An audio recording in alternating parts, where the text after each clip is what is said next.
વ્યવહાર જગતનું એક બહુ મોટું સૂત્ર છે આ. તો એક પુસ્તક છે ગુડ ટુ ગ્રેટ. વિશ્વની 500 જેટલી સૌથી સફળ કંપનીઓ એનું એણે એનાલિસિસ કર્યું અને માત્ર અવલોકન નહીં, 30 વર્ષનો એનો ડેટા બધો ભેગો કર્યો.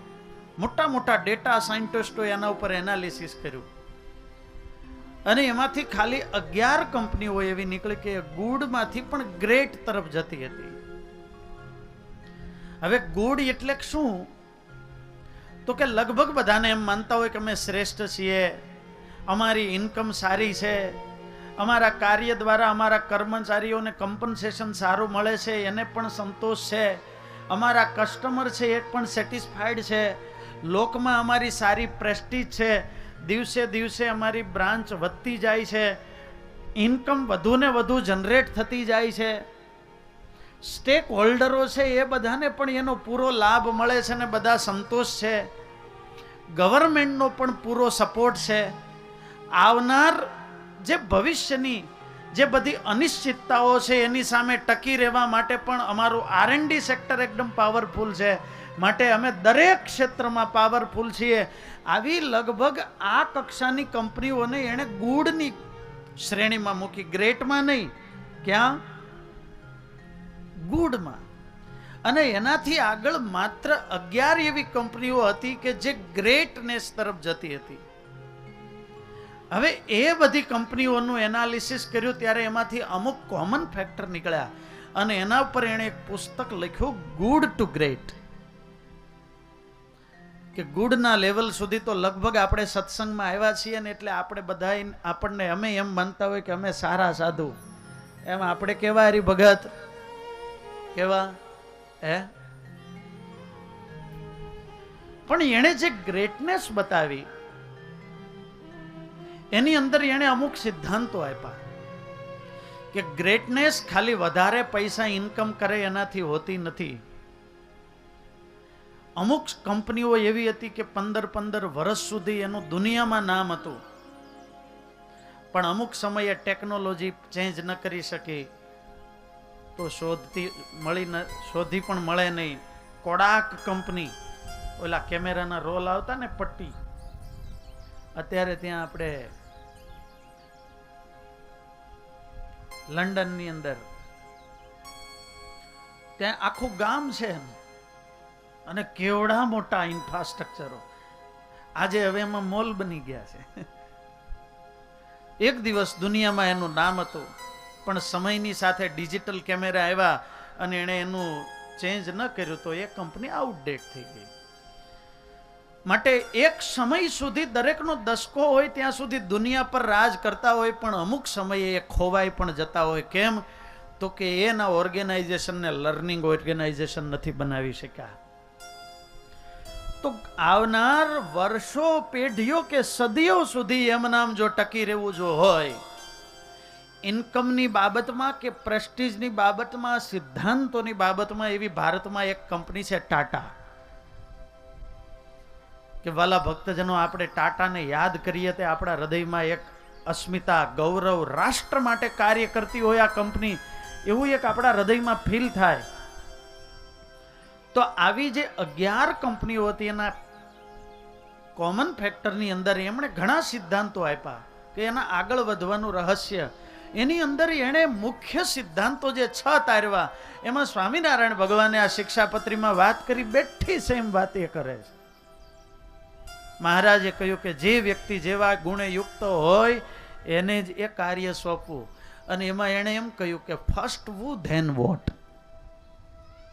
મોટા ભાગે આપણે કંઈક નવું કરવું હોય, નવું સાહસ કરવું હોય તો લોકો શું કરે? માર્કેટ એનાલિસિસ કરે, કઈ વસ્તુની જરૂર છે, આવો ચાલો હવે ધંધો નવો કરવો છે, બદલવો છે, તો માર્કેટમાં શેની જરૂરિયાત છે, લોકોની શું માંગ છે, એના માટે શું શું જરૂર પડે, અને બધું આખું પ્લાનિંગ કરે. એના માટે કેવું ઇન્ફ્રાસ્ટ્રક્ચર જોઈએ, કેટલી રેવન્યુ જનરેટ કેટલા સમયે થાય, બ્રેક ઇવન પોઈન્ટ ક્યાં આવે, તો એના માટે કેટલી લોન લેવી, કેટલા ઘરના નાખવા, બધું પ્લાનિંગ કરે માણસો. અને બધું પ્લાનિંગ કરીને વિચારે કે હાલો હવે આ બધું કોણ ચલાવશે. અને એટલા માટે જ આવનાર વ્યક્તિએ ચલાવી શકતો નથી. અને જે કંપનીઓ ગુડ થી ગ્રેટ સુધી પહોંચી એણે એટલું જ કહ્યું કે ફર્સ્ટ વુ ધેન વોટ. શું કરવું છે એ પછી પેલા કોણ કરશે ને એ પેલા ગોતો, વરરાજો ગોતો.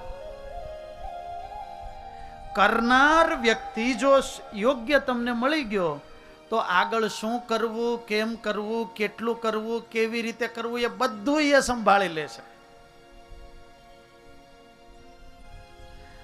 આમાં વાલજી ભગત બેઠા છે ને, વાલજી ભગત આમ જોવા જાવ તો અંગૂઠા, બીજું કઈ આવડે નહીં, પગના બેરિંગી ઘસાઈ ગયા, દોડી એકે નહીં. પણ એનામાં આ ગ્રેટનેસની આ સ્કિલ છે કે કોને કયા કામમાં આગળ કરવો ને એ બધી એને ખબર પડે છે. લ્યો, આ પ્રસંગો શોભે એને જરા ઈગો નહીં કે હું જ કરું, બધો શ્રેય મને મળવો જોઈએ, મારા દ્વારા થવું ને. ભાઈ તમારાથી થાય, તમે કરો, છૂટ. તમને બધો પાવર આપ્યો, કામ કરવાની મજા કેટલી આવે બધાને. એટલે જાજા સ્કિલફુલ વ્યક્તિઓ દુનિયામાં સફળ થઈ શકતા નથી. એ સ્કિલને ઓળખતા આવડતું હોય, એ ગુણને પારખતા આવડતું હોય અને બારીકાઈથી જોઈને એને જો એ કાર્ય સોંપવામાં આવે, એને એટલો પાવર આપવામાં આવે તો આપણે જે વિચારી પણ ન શકીએ એવું કામ તો એ કરી દેતા હોય. માટે ધંધા, બિઝનેસ, પરિવાર, કોઈ પણ ક્ષેત્રમાં સફળ થવું હોય તો પેલા શોધો કે એનામાં યુનિક સિગ્નેચર સ્ટ્રેન્થ કઈ છે. સ્વામિનારાયણ ભગવાને પણ આ જ વાત કરી કે જેવા ગુણે યુક્ત પુરુષ હોય એને એવા કાર્યમાં પ્રેરવો. ઘણીવાર શું થાય કે આપણે કાર્ય કરવું હોય, હવે કોઈ મળે નહીં તો આપણે શું કહીએ, ન મામા વગર મામા કરતા કાણો મામો, શું ખોટો છે.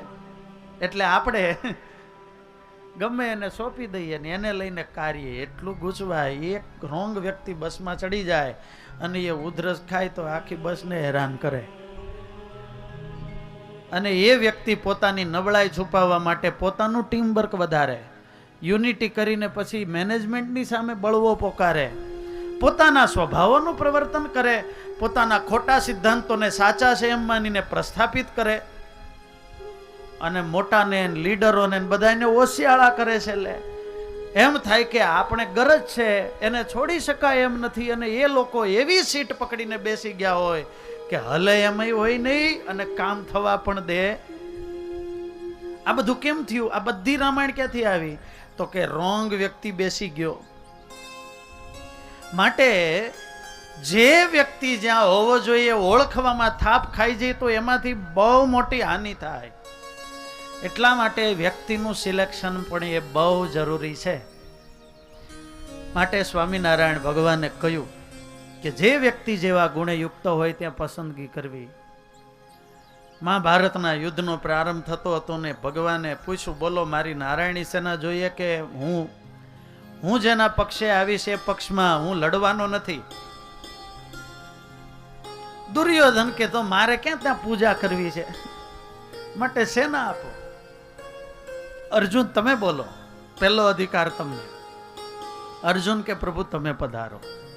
પણ અર્જુન હું લડવાનો નથી, તમે શું કરવાના છો પ્રભુ મને ખબર છે, પ્રભુ તમે પધારો. પણ જોજે હો અર્જુન, વિચારજે, અરે પ્રભુ જીતું કે હારું જે થાય એ થાય, પણ પ્રભુ તમે પધારો. 18 દિવસના યુદ્ધ પછી અર્જુન જીતા નથી. અર્જુને કીધું ને બસ પ્રભુ તમે પધારો, એ જ ક્ષણે અર્જુન મહાભારત જીતી ગયા છે. એણે સિલેક્શન કર્યું છે. કોનું? ભગવાનનું. ત્યારે મોટા મોટા કાર્ય સિદ્ધ કરવા હોય તો આ સિલેક્શન બહુ મહત્વનું હોય છે.